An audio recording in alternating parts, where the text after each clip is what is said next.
Ladies and gentlemen, please welcome the Michigan Managing Partner of Deloitte LLP and the Chair of the Detroit Regional Chamber, Mark Davidoff.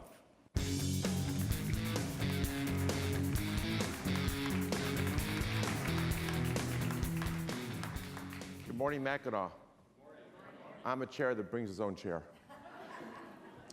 So this is the time where we talk about the to-do list from last year, and we give you an update on all that we've accomplished. And so we're going to get into that now and talk about what we had identified last year as a to-do list and where we are. And I'm happy to say that we've gone from to-do to done.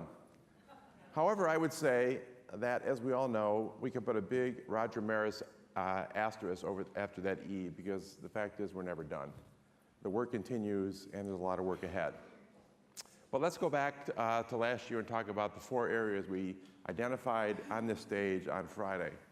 One was to use this stage to elevate and celebrate community organizations and public-private partnerships that make a difference in our community every day. Second was a focus on neighborhoods in 2 ways. Number 1, to support financial literacy, and number 2, to support entrepreneurship in the neighborhoods. And then the 4th area was infrastructure. So let's go through each of these and talk about where we are. First, civic organizations. So I spent about 18 years of my career in the not-for-profit sector, and I know how important it is in making our society what it should be and moving social progress in the right direction. And as you heard yesterday, we're very pleased that we've been able to coin the phrase from Ben Franklin last year, which was doing well by doing good. Right? So last year we talked about the fact that business is not the enemy. Business is actually a partner in all we do in society. And if we could capture that energy of doing well by doing good, we could make a difference. And using that as a platform to celebrate these organizations, and hopefully we'll do this on an annual basis. And this year, as you know, we are celebrating Detroit Historical Society and their very important project on Detroit 67.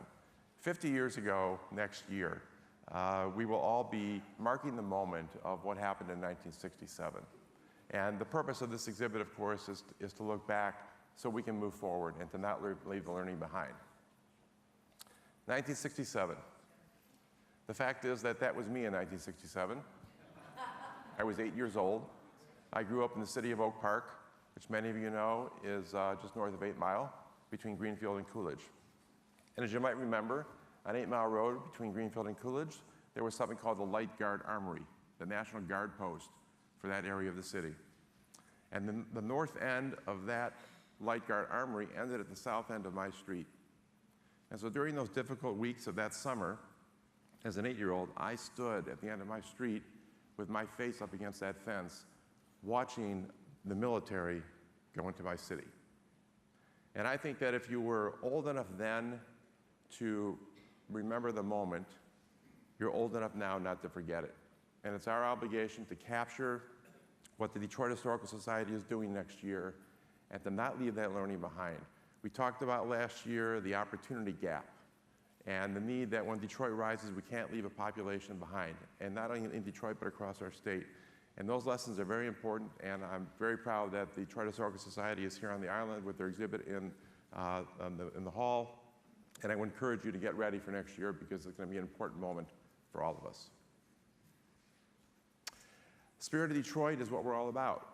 And if you look at the motto, the logo of the city, there is some Latin on there, and one of the phrases there is marking another moment in history, 1805, when a fire almost destroyed the entire city, and it says, "It will rise from the ashes." And the fact is, in the past 50 years, we have risen from the ashes, but we have a lot more work to do. So I ask you to please take a moment in the hall and visit the exhibit and be prepared for next year as Detroit Historical Society brings us all to a very important moment as a community. Next, we talked about financial literacy. So as I mentioned, we can't leave a population of people behind in this state as the state rises. And so we dedicated some time last year to this opportunity gap and the ability for us as business leaders to be impactful in this arena. And we brought to the stage an organization called Operation Hope, based in Atlanta, that has as its mission fostering financial literacy across this country, preparing people to be responsible for their own financial well-being and to be able to take care of themselves and their families. And we brought this dynamic individual to the stage, John Hope Bryant. Now, I had never met John Hope Bryant before last year. He and I have become good friends thanks to Sandy's help and his introduction. And I think if you'll recall being in this hall when he was on center stage, it's safe to say he rocked the house. He challenged us in a way we haven't been challenged, and we took that challenge to heart. And very proud to share with you, as you probably have seen already in the press, the fact that Operation Hope has landed big and wide in Detroit. Through the support of Mayor Duggan and the corporate community, John Hope Bryant will be deploying his Hope Inside centers across the city. What is a Hope Inside center? It's an opportunity for individuals in the community, whether it's in their grocery store or a community center or in a bank, to have a counseling session with an individual who can help them understand why their credit score is 500 and not 700. Because John Hope Bryant will tell you that if you don't have a credit score of 700 or above in this country, you can't have a real life. And so by going into an Inside Hope Center, you can take your credit report and you can try to figure out what are the liabilities in that report that are causing me to be 200 points below grade. And through this process, we can help individuals once again find their path to financial independence. Now, I took John to another important institution in our community, Cornerstone Schools, where Deloitte has a very important program with Cornerstone called the Deloitte Career Partnership Program. And John took some time to spend some moments with the interns that we had at Deloitte this year. Fascinating experience for all of us. And then John spoke to the entire high school class. Yesterday we talked about education. And John Racolta is right. These are not Cornerstone kids. These aren't Detroit kids. These are our kids. And we all have a responsibility to do by them the way we would do for our own kids. And when you look at the faces of these kids and the way John Hope Bryant inspired them in an hour-long conversation, every one of those kids deserves the best shot they can have, and we have an obligation to make it happen. Next, we talked about entrepreneurship. Our focus here was micro-lending.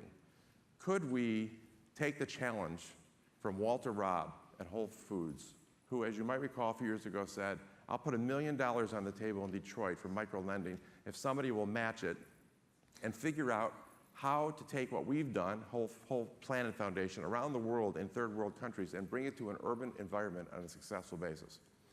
That $1 million sat pretty idle for a few years until last year when Walter called and said, can you help? And Sandy and I jumped in deep. We took a group of Detroiters to Chicago for a day to meet with the Whole Planet Foundation individuals and leaders to talk about the art of the possible. How could you take their challenge and leverage it up, scale it up, and do something impactful in the city? Because the fact is that if you're a seamstress, you're only one sewing machine away from having a business. If you're a carpenter, you're only one tool away from earning the right living. So how do we, in a very granular basis, allow the citizens in our neighborhoods to be all they can be with the skills they already have? And so that process continues.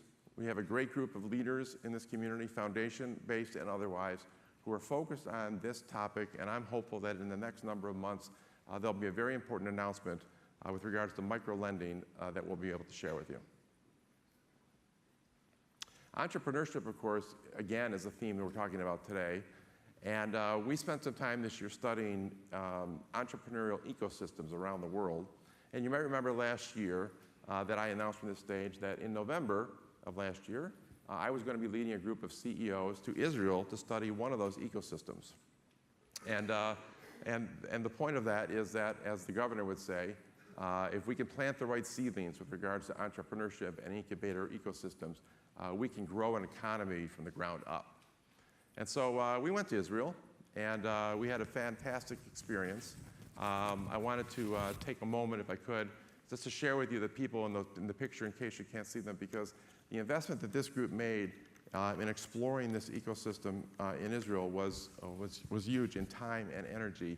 I want to thank Sandy Brua and Doug Rothwell and Scott Kaufman for being my partners in this. But Cindy Paskey and Mark Murray were our co-chairs. We had with us Steve Arwood from MEDC, Beth Chappell, Matt Elliott, Chip McClure, Darren McKeever from the William Davidson Foundation, Rod Miller from the DEGC, Joe Mullaney, Jim Nicholson, Sandy Pierce, John Racolta, Andrew Rush, Nancy Schlichting, Gary Turgo, Evan Weiner, President Wilson from Wayne State, and Larry Wolf. Daniel Howes came as our embedded journalist. And of course, we had a number of spouses and significant others with us as well. And we spent 5 days on the ground in Israel studying this incubator ecosystem, trying to learn how is it that we can create a culture in Michigan. We see it in Grand Rapids, we see it in Ann Arbor, we start to see it in Detroit. How do we connect those ecosystems together so that we can have a culture of incubation in this state to raise our economy to new levels?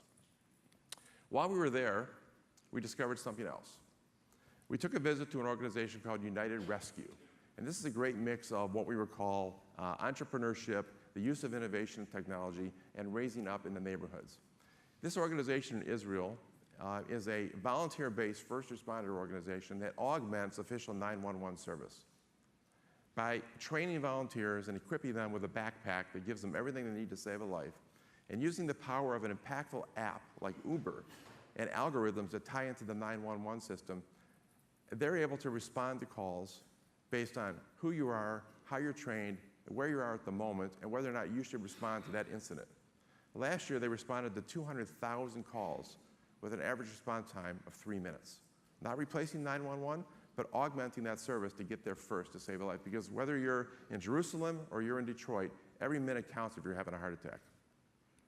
And so we had Nancy Schlichting and Joe Mullaney with us last year on this trip, and they said, pretty amazing, we should bring this to Detroit. And we've had a steering committee that's been working over the past number of months studying this. We raised some money with the help of DMC and Henry Ford Health System and others. And this group went to Jersey City a few weeks ago, which is the first U.S. outpost for United Rescue.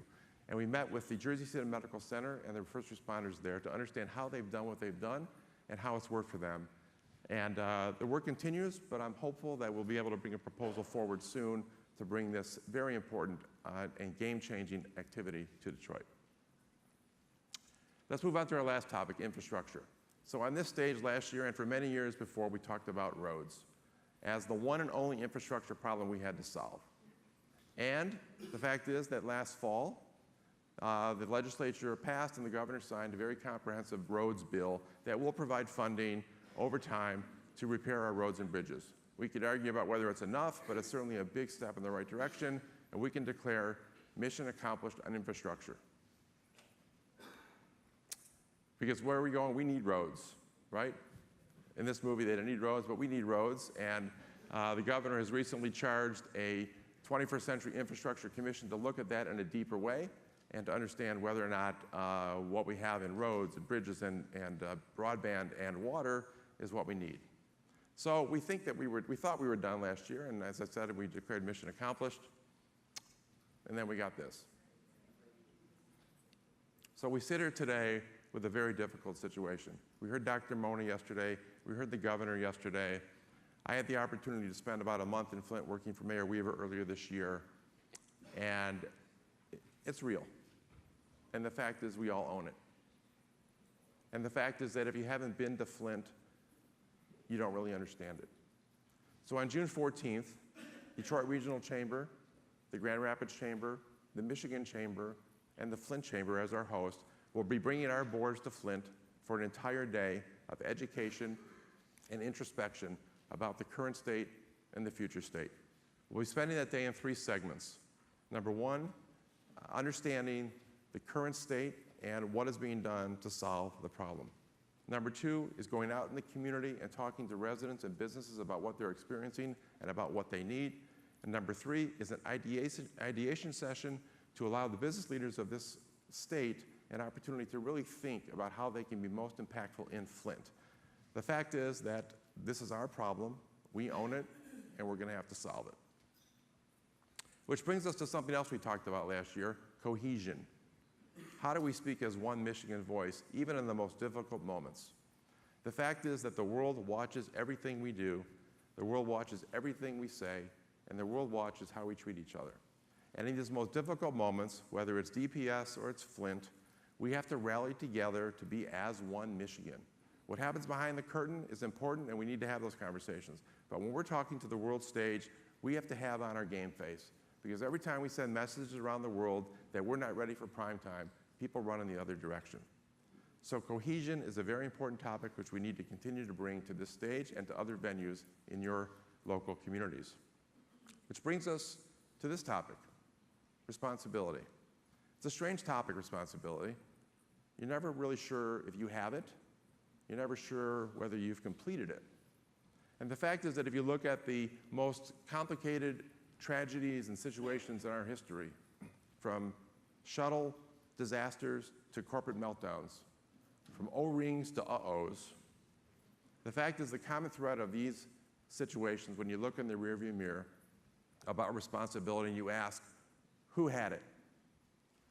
The question is difficult, but the answer is simple. The answer is way too many people to name, and not any one person. So as we think about things like Flint and DPS, we just got to get on it, and we got to get it done together and have a sense of cohesion about all we do. Because the fact is, we are one Michigan. From shore to shore, we are surrounded by lakes, but we all live in the same pond. And there's a ripple in Flint, we feel it in Detroit, and we feel it in Grand Rapids. And we need to own it together and continue to move our state forward. I'm very proud about the activities we had in the past year. I'm also very proud of Sandy and Dennis and what the program they put together this year. It's been absolutely incredible. Yesterday afternoon was one of the most impactful afternoons I've ever seen in this hall. Emotionally draining, actually. And so I wish you a fantastic remainder of the conference. I urge you to take the learning home with you. If you're interested in joining us on June 14th, please see me or Sandy or the team. We're happy to arrange that for you. And thank you again for your time.